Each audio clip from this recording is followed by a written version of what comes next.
It was an incident many say was despicable. A restaurant owner wants charges against a woman who refused to wear a mask and allegedly coughed on an employee. News Channel 5's Matthew Torres explains how this experience is leaving a mark on the industry. As a Nashville restaurant, the Mockingbird is doing its best to follow safety protocols. Co-owner Mikey Corona expects his guests to do the same thing.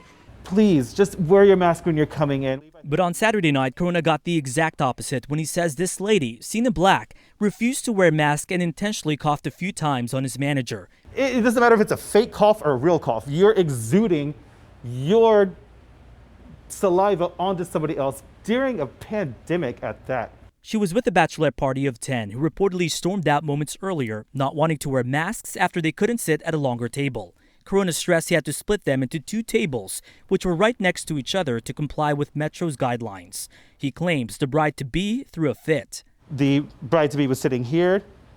She grabbed this table. It was like trying to bring it closer. This is basic decency. It's basic humanity. Manit Chauhan owns several restaurants. She says what happened hits close to home for the hospitality community, already handling the stress of the COVID-19 pandemic. She says this type of incident has been somewhat rare for her. It really hasn't been that difficult.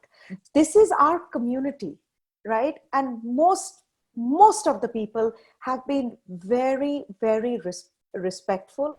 The Mockingbird has filed a police report and that employee wants to pursue an assault charge. He says whatever it takes to protect workers and hold people, even tourists, accountable. Yes, please come.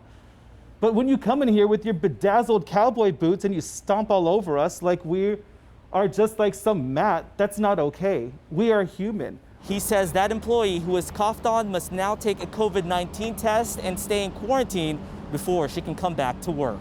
Reporting in the Gulch, Matthew Torres, News Channel 5.